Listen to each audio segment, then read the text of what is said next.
Graça e paz em nome de Jesus. É muito bom, é bom demais ver você aqui essa noite.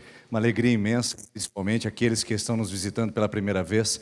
Esperamos que você se sinta acolhido, recebida e também à vontade aqui no nosso meio.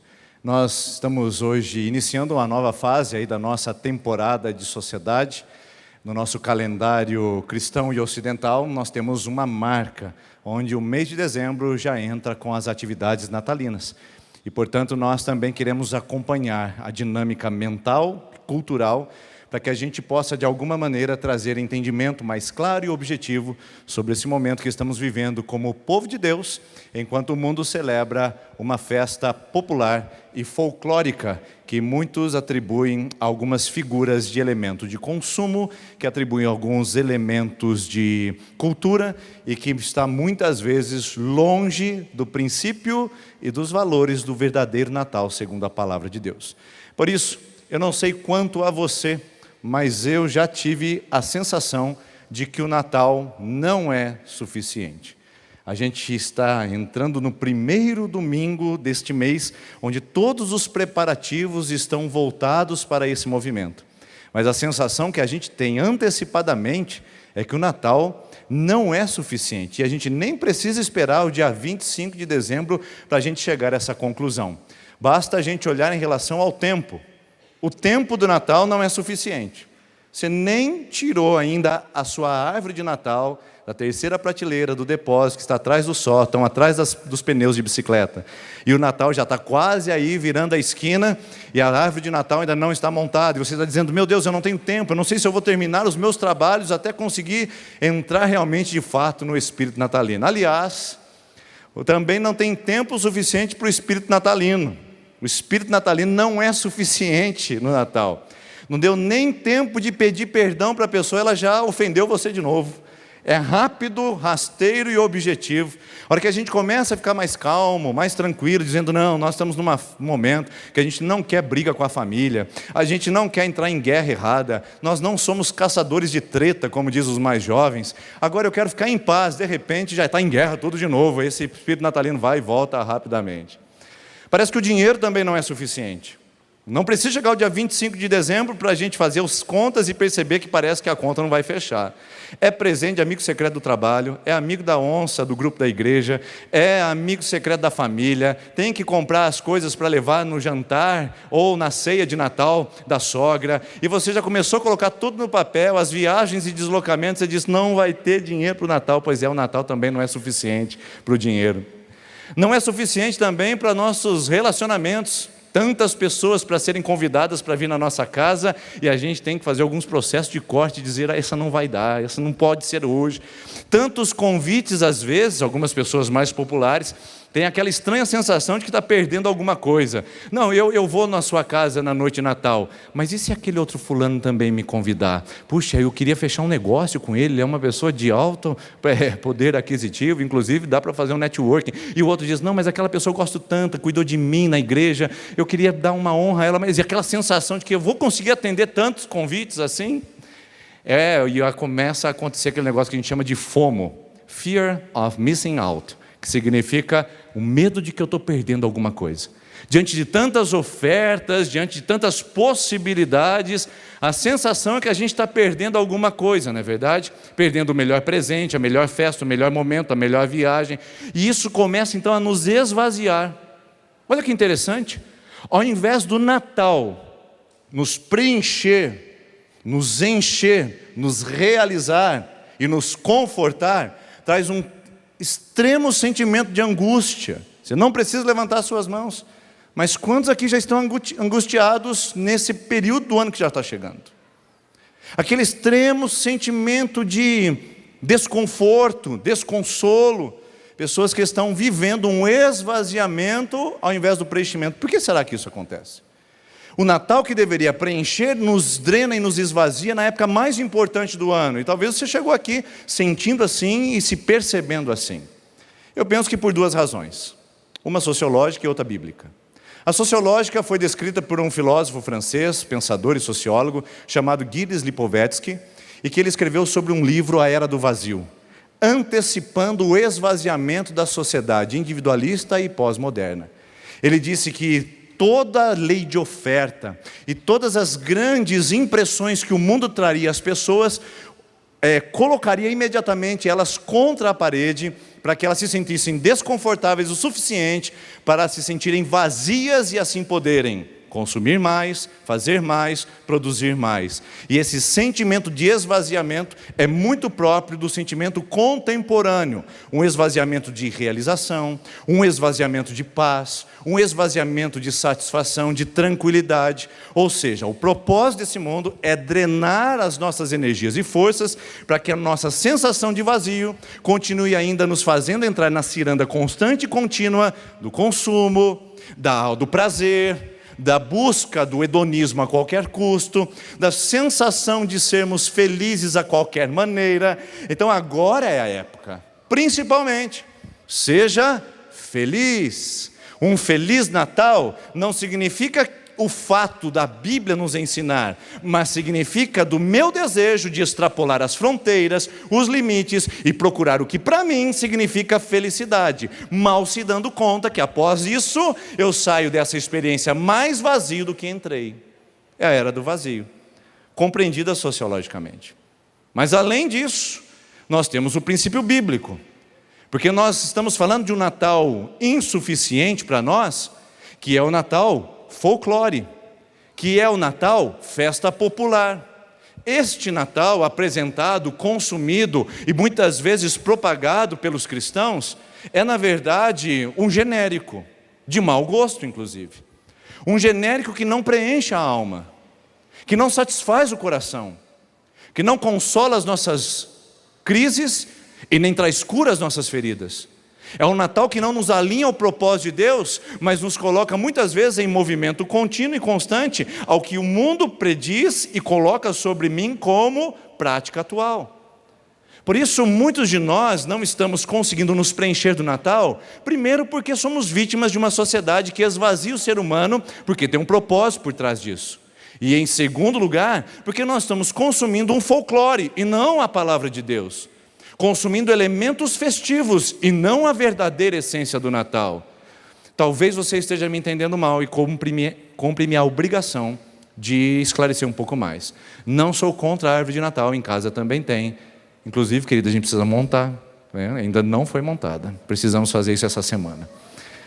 Também em casa tem ceia de Natal, tem amigo secreto. Não me entenda mal, o que eu quero deixar claro para você essa noite é que não dá para a gente entrar nessa experiência do espírito natalino e do folclore natalino brasileiro e achar que isso será suficiente para a nossa vida e para o nosso coração. E isso não corresponde à Bíblia, porque o Natal cristão, o Natal bíblico é uma experiência de consolo, de conforto e de preenchimento. Portanto, se eu viro dia 26 de dezembro, ou se eu entro no dia 1º de janeiro, ainda com aquela sensação cruel de angústia, esvaziamento e irrealização, ou seja, eu não aprendi e não recebi o verdadeiro Natal.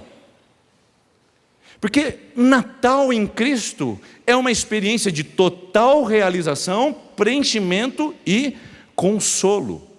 Por falar em consolação, eu tenho uma personagem bíblica impressionante, que apresenta para nós algumas características importantes do que é o consolo de Deus através do Natal. Obviamente que esse texto, se você tem me acompanhado nesses últimos dias, ele já saiu dos meus lábios em algumas ocasiões, mas na verdade não dessa forma como estou fazendo hoje, porque o Senhor tem insistido comigo sobre esse texto.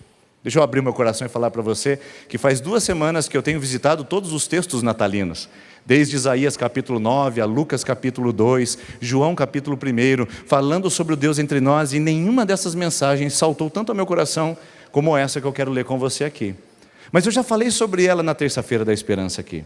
Comentei sobre ela na cantata das crianças do Objetivo aqui nesse lugar também. E eu disse, Senhor, mas tem mais algo? E o Senhor disse, tem sim. Porque tem pessoas que precisam saber um pouco mais sobre isso do que você tem explorado. E eu peço pela graça do Espírito Santo que Ele me conduza com seriedade e sobriedade naquilo que Ele tem a falar ao seu coração. Para você que entrou aqui com a sua experiência de vazio, para você que entrou aqui colecionando frustrações no seu coração, para você que está olhando para o final do ano, em 25 de dezembro, e não consegue ver uma solução na sua história, essa mensagem é para você, porque fala sobre o consolo que o Natal pode trazer para a sua e para a minha vida.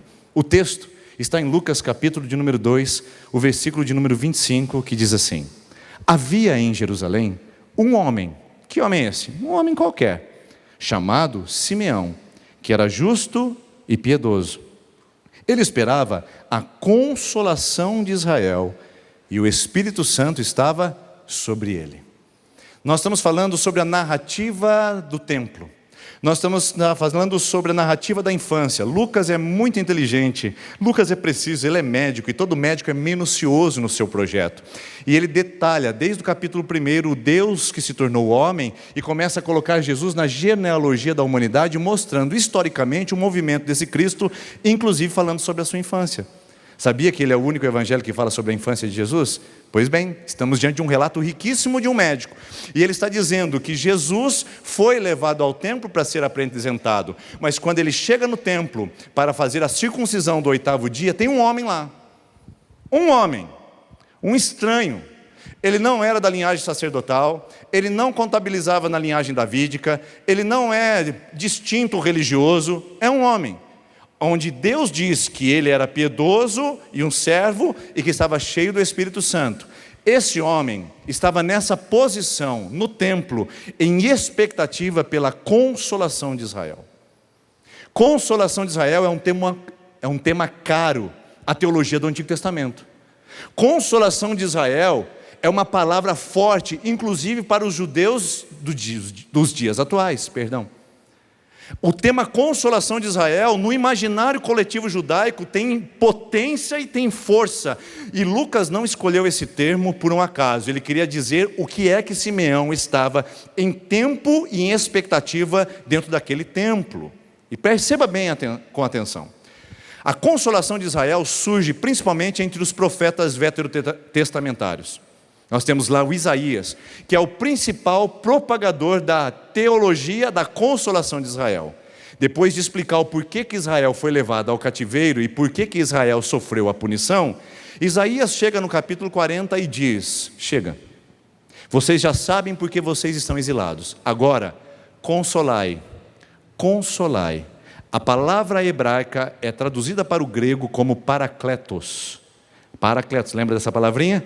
Que é relacionada ao Espírito Santo em João capítulo 14, consolem o meu povo, chega de exílio, chega de sofrimento, chega de dor, chega de distância, console o meu povo. Isaías 61, o Espírito do Senhor está sobre mim, o qual me ungiu para pregar as boas notícias e propagar a libertação aos cativos e consolar todos os que choram. Olha a palavra mais uma vez aparecendo aqui. Nós temos Isaías capítulo 49, versículo 14, onde a palavra aparece: consolai e consolem a filha de Israel, porque o seu tempo chegou de alegria e não de pranto. Ou seja, todos esses textos apontam para um lugar: Deus vai enxugar a lágrima, Deus vai vir contra aqueles que oprimem Israel, e Deus vai trazer a libertação a estes. De fato, isso acontece quando a Babilônia cai, e eles voltam para a terra para poder reconstruir o templo. São aproximadamente 400 anos de tranquilidade. Eles podem reconstruir o templo, as casas, podem ficar bem. De repente acontece um movimento. O general Pompeu, em 63 a.C., diante de um império novo que havia surgido com uma grande potência militar, chamado Império Romano, marcha contra Jerusalém, sitia essa cidade, conquista e coloca o povo de novo debaixo de um jugo de cativeiro. Só que agora é diferente. Enquanto a Babilônia pegava as pessoas de Jerusalém e levava para a Mesopotâmia, os romanos não faziam isso. Eles simplesmente dominavam política e economicamente e deixavam as pessoas continuarem a sua vida pacífica dentro da casa, dentro da realidade do cotidiano, desde que eles obedecessem à ordem romana, ou seja, um termo latim que é chamado de Pax Romana. Pax Romana significa paz de Roma. Essa paz não era conquistada a qualquer preço. Havia violência, agressividade, opressão. E o povo de Israel, que foi colocado debaixo do jugo político e econômico, agora não conseguia expressar inclusive a sua religiosidade. Sabe por quê? Anás e Caifás eram os sumos sacerdotes responsáveis pelo Sinédrio, uma composição de 70 homens judeus que julgavam as leis de Israel. Esses homens eram corrompidos com o império, porque eles faziam trocas de favores e tinham seus benefícios e privilégios mantidos na casta sacerdotal. Ou seja, a política estava corrompida, a economia estava dominada e o sistema religioso estava em total destruição. Quem poderia salvar o povo? O povo gemia. O povo clamava por uma libertação, mesmo estando na sua casa, mesmo estando na sua terra, mesmo falando a sua língua e comendo a sua comida, estavam vivendo em opressão e prisão. Simeão olha para esse cenário. Simeão vê as mulheres dos seus amigos, ou talvez a sua própria esposa, ser estuprada por soldados romanos libertinos. Ele vê ao seu redor algumas das jovens serem capturadas e levadas como escravas sexuais para outros lugares. Simeão fica sabendo das crianças que desapareciam misteriosamente de movimentos e ambientes. Por isso que Maria e José ficam extremamente perturbados quando Jesus some no templo, em Lucas capítulo número 2. Simeão estava sabendo dos tributos pesadíssimos e ele mesmo tinha que pagar do seu salário de fome uma grande quantia para o Império Romano manter a sua máquina de guerra. Aliás, também Simeão via os jovens sendo capturados e levados para abastecer a máquina de destruição romana para manter o poder militar. Morte, destruição, violência. Este era o cenário de Simeão. E Simeão vai ao templo dizendo: eu espero o que Deus prometeu desde o tempo antigo, que não se concretizou na Babilônia, porque Deus não veio salvar o povo do jugo babilônico. Não se concretiza em Roma, porque Deus não veio libertar o povo do poder de Roma. Eu estou na expectativa da verdadeira consolação de Israel. O ungido, o Messias, o Cristo, aquele que vai trazer a libertação, não de um poder econômico, político ou religioso, mas do poder do inferno, do diabo, do pecado, da morte e do mundo. É este Messias que eu espero. E Simeão está dessa maneira, em expectativa ardente por consolação. Agressão, violência, desprezo, importunação, ganância, selvageria, poder, autoritarismo. Não, eu não estou sendo redundante falando do Império de Roma. Você sabe o que eu estou falando agora. Que o Simeão estava esperando uma consolação que não era só dele. É uma que é nossa também. Porque nós também olhamos ao redor e vemos tanta tragédia. Vemos tanta desolação, tanto desespero, tanto choro, tanto clamor de aflitos, tantas lágrimas de perdidos. Nós não precisamos voltar séculos e olhar para a história de Simeão e percebê-lo como alguém que espera porque sofre, mas podemos olhar para a nossa história e dizer: nós também esperamos por uma consolação tal qual Simeão, porque também estamos num ambiente atroz, cruel e que traz um flagelo à nossa alma, tanto quanto do período bíblico. Consolo de Israel não é só para Simeão. O consolo de Israel é para o povo de Deus, porque nós não estamos falando de geografia e nem de geopolítica, nós estamos falando de vida abundante e movimento espiritual. E o texto continua para mostrar sobre isso, porque o Simeão, embora a sua expectativa esteja alta na expectativa de consolação, ele está atento ao movimento ao redor. Simeão está atento ao que está acontecendo ao redor. Quer ver? Vamos observar o texto na sua continuação, o versículo 26. Foi revelado pelo Espírito Santo a Simeão que ele não morreria antes de ver o Cristo do Senhor. Movido pelo Espírito, ele foi ao templo. Quando os pais trouxeram o menino Jesus para cumprir o que requeria o costume da lei, Simeão o tomou nos braços e louvou a Deus dizendo: ó soberano Senhor, como prometeste, agora podes despedir em paz o seu servo. Peraí. Ele tomou uma criança no colo e disse o seguinte: chega, para mim basta. Peraí, vamos falar de novo. Ele pegou uma criança que estava sendo amamentada ao 8º dia de nascimento, vulnerável, fragilizada, ainda no enfraudamento, e ele olha e diz: para mim já deu, é o suficiente. Meu Deus, Simeão, por quê? Pois os meus olhos já viram a tua salvação, que preparaste a vista de todos os povos, luz para a revelação aos gentios e para a glória de Israel, o teu povo.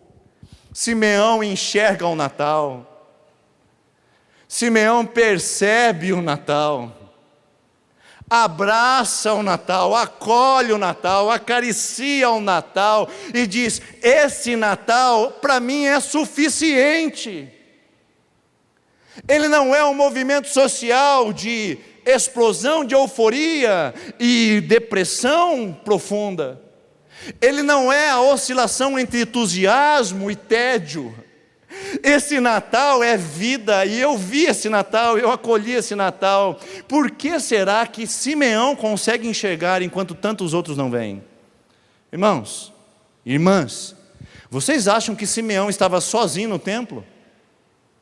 Vocês acham que ele marcou pelo WhatsApp e disse: Maria e José, estou sabendo que nasceu o Salvador, venham aqui no templo, eu vou encontrar vocês na porta das ovelhas? Você acha que ele fez uma pesquisa, onde será que o movimento messiânico aconteceria, e fez um agendamento prévio com a secretária de Maria?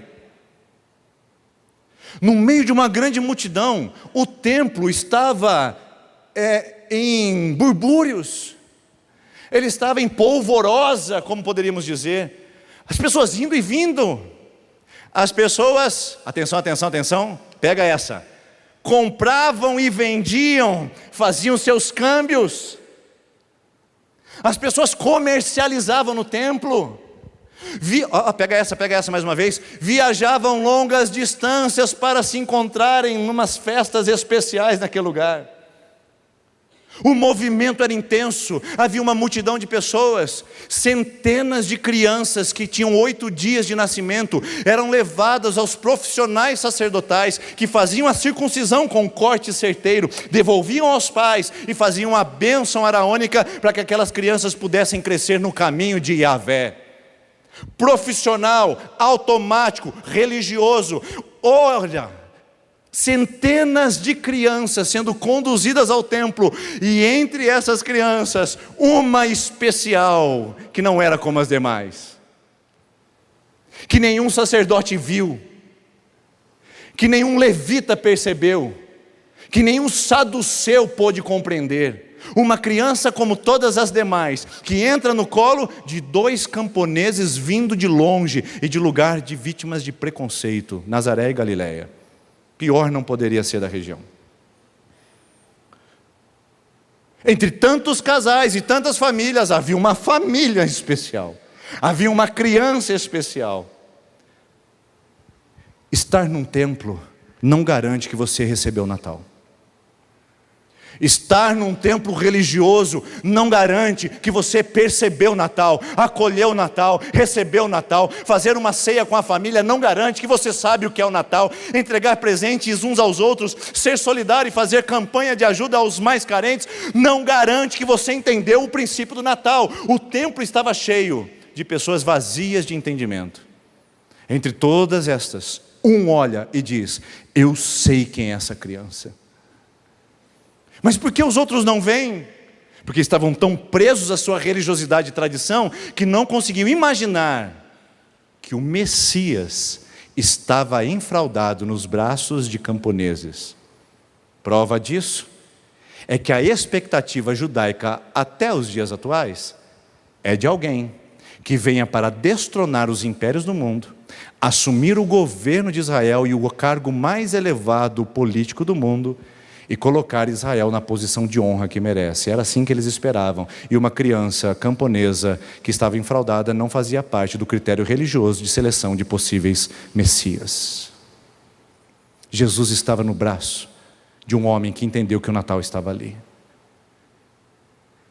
que não foi movido pela sua expectativa humana ou religiosa, de colocar um padrão e dizer: esperamos o Messias num cavalo branco, com poder militar, seguido de pessoas nobres. Aí vem o Messias. Aí vem o Messias pequeno. Aí vem o Messias nos braços. Espera aí, ele é Deus. Deus jamais viria como criança, e exatamente isso é contraditório para esse mundo. Inclusive Billy Graham, grande evangelista já falecido, disse: nós não deveríamos nos admirar pelo fato de o homem ter subido e pisado na lua, mas nos empolgar e nos espantar pelo fato de Deus ter descido e pisado na terra. Isso é Natal, que Simeão enxerga, e as suas expectativas se voltam para o Messias, o Cristo, o libertador, o consolador de Israel. Então, entre toda a multidão, Simeão pega aquela criança no colo e diz: olha para aqueles olhinhos divinos, olha para aquelas mãozinhas que criaram o universo, olha para aquela simplicidade, e diz: não é só um bebê, não é só um nascimento, não é só um Natal. Você está entendendo onde Deus quer te levar essa noite com essa palavra? Não é só mais um Natal, não é só mais um nascimento, não é só mais uma festa de aniversário. Eu estou em meu colo e eu acaricio nesse lugar o Rei dos Reis, o Senhor dos Senhores, o Todo-Poderoso e o Eterno. Eu tenho aqui nos meus braços o leão da tribo de Judá, a brilhante estrela da manhã, o pão da vida, a luz do mundo. Eu tenho aqui o soberano, eu tenho aqui o Senhor dos Senhores, eu tenho aqui o excelso, o supremo, o sublime, eu tenho aqui o inigualável, o majestoso. Eu não tenho uma criança no meu colo, eu tenho a consolação de Israel. Você não tem mais um Natal em 2024, você não tem mais um culto natalino, você não tem mais uma cantata musical, você tem o Cristo, o Filho do Deus vivo, que veio tocar a terra para trazer a consolação que você anda procurando, batendo a porta, se entregando aos montes e saindo cada vez mais frustrado. Ele é o Natal. Ele é o seu Natal, minha irmã. Ele é a consolação que você precisa, Ele é a graça que te sustenta. Para aqueles que estão feridos, Ele é o bálsamo de Gileade. Para aqueles que estão perdidos, Ele é a brilhante estrela da manhã. Para aqueles que estão oprimidos, Ele é o libertador de Israel. Para aqueles que estão famintos e com sede de justiça, Ele é o pão da vida, Ele é a fonte de água viva. Para aqueles que estão desamparados, Ele é o Pai das nações. Para aqueles que se sentem solitários, Ele é aquele que acolhe em seus braços. Para aqueles que se sentem desiludidos, Ele é aquele que restaura a vida. E para quem está envergonhado pelo seu pecado, Ele é o Salvador, o Redentor, o mediador de suprema aliança. Ele é Jesus. Esse é o nosso Natal, essa é a nossa celebração, e essa é a garantia da nossa consolação. Eu não posso garantir que mais um ano você sairá dessa experiência natalina com alegria ou com tristeza, mas se você receber o Messias, se você percebê-lo nesse Natal, em meio a tanta distração, certamente a consolação que você anda procurando na sua vida e que você não encontrou em nenhum outro lugar, está pronta para te oferecer, para ser oferecida a você, perdão. Não perca isso. Quantas pessoas perderam o Natal, enquanto Simeão reconheceu? Quantas pessoas estão ouvindo essa mensagem aqui e vão voltar para a sua vida perdendo o Natal? Não permita que isso aconteça hoje. Quantas pessoas vão voltar para suas práticas, para suas vidas, para suas cerimônias, até para suas religiões, sem perceber o verdadeiro sentido do Natal e sem reconhecê-lo em sua vida? Ele está aqui. Esse é o Natal, é Jesus. Por isso a minha pergunta que eu gostaria de trazer para você é: quantas pessoas aqui nesse lugar estão diante do Natal, mas não conseguem percebê-lo? Ah, queridos, tem tanta distração. E um mundo de TDAH espiritual. As pessoas já não conseguem mais olhar para Jesus. Jesus não basta. A gente precisa oferecer Jesus com algumas outras coisas e alguns outros acompanhamentos no prato principal. E às vezes Jesus deixa até de ser o prato principal para ser apenas um aperitivo em denominações, igrejas, apresentações, luzes e atividades religiosas. Jesus é o essencial. Jesus basta. E não vamos permitir que nada tire os nossos olhos dessa pessoa maravilhosa, que não veio te dar um carro novo, que não veio te dar uma casa melhor, que não veio fazer você ser patrão e não mais empregado, que não veio fazer você uma pessoa de destaque e importância posicional, mas o Deus que veio te livrar e te libertar da escravidão do pecado, do diabo, do inferno, da morte, e te levar com Ele para a eternidade. É sobre isso que é o Natal. Não é o fato de recebermos o que queremos, é receber o que precisamos. E o que você precisa está aqui essa noite, por detrás da palavra, por detrás do louvor, por detrás das luzes, por detrás de tudo que acontece na nossa comunhão e na nossa união comunitária. A proposta nossa é dizer: Jesus basta para você. Ele é suficiente, você não precisa continuar mais buscando. Você não precisa bater em outra porta religiosa. Você não precisa fazer mais uma oferenda. Jesus basta. Simeão olhou e disse: eu vi, eu entendi. Pode despedir o teu servo. Eu não preciso esperar Jesus crescer e fazer milagres. Eu não preciso esperar Ele morrer e ressuscitar. Para mim já basta, porque os meus olhos viram a salvação. Esse Natal é mais que suficiente. Esse que tem um nome, esse que tem identidade, este que tem título: Jesus o Cristo. Cristo não é o sobrenome de Jesus. Cristo é o título da sua função ao pisar sobre a face da terra. Ele não se transformou em um coach que vai melhorar a nossa vida e não veio ser atendente de balcão social. Ele é o Cristo que veio nos salvar da escravidão do pecado e nos levar purificados para viver eternamente com Deus. É isso que diz Jesus Cristo. Por isso, da próxima vez que falar esse nome, tenha reverência, tenha respeito, porque Jesus o Cristo é o título e a missão que Ele cumpriu cabalmente para nos levar a conhecer de volta a Deus, porque essa é a liberdade do amor de Deus. Ele criou o homem para que o homem pudesse se distanciar dele, como aconteceu no Jardim do Éden. Ele não criou robôs, Ele não criou escravos, Ele deu a liberdade do amor para você poder escolher. E sabe o que Ele fez? Proveu o caminho de retorno. Além de ter dado a liberdade pelo amor, para que a gente pudesse andar o quão longe quiséssemos, o seu amor é tão grande, a sua graça é tão infinita, que Ele proveu o caminho de retorno, e esse caminho se chama Jesus. João 14,6, Jesus disse: eu sou o caminho, a verdade e a vida, e ninguém vem ao Pai a não ser por mim. É o caminho do amor, é o caminho da graça, é o caminho do acolhimento, é o caminho da salvação, e isso Jesus tem para te dar. Sobretudo, é o caminho da consolação. Por isso, eu queria encerrar dizendo a você: você precisa de consolação? Você veio a esse lugar gritando por um consolo no seu coração? Eu não posso te dar e nem posso te oferecer, mas eu sei quem pode, e eu vim em nome dEle falar isso para você aqui. Você não precisa mais passar noites insônias. Você não precisa mais ser dependente de fármaco ou químico. Você não precisa mais se lançar a tantos relacionamentos e prazeres. Você não precisa mais tentar agradar com o seu mérito ou com as suas boas ações. Você não precisa mais ficar bonzinho com o espírito natalino para o Papai Noel te abençoar. Você não precisa mais viver escravo desses modelos mentais, culturais, sociais e religiosos. Porque Jesus Cristo já rompeu tudo isso ao nascer e pisar na terra. E este é o elemento mais fundamental do que celebramos aqui essa noite. Por isso, da próxima vez que você for falar do nome dEle, da próxima vez que você for cantar o nome dEle, da próxima vez que você for dizer amém ao nome dEle, ou você for glorificar o nome dEle no meio de uma mensagem como essa, faça como quem reconhece o Natal, como quem olha nos braços, ou quem olha no céu e diz: o eterno tocou o terreno, o infinito se tornou finito, para dizer o quanto Ele me ama e o quanto eu sou querido por Ele. Deus te ama e hoje Ele quer consolar o seu coração.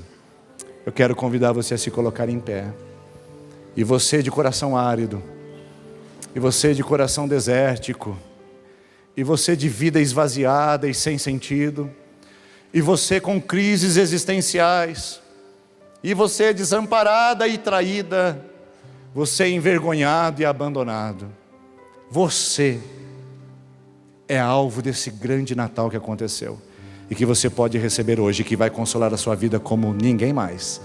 E eu queria convidar você a cantar esse nome, porque esse amor tem um nome, e o nome dele é Jesus. Vamos cantar juntos.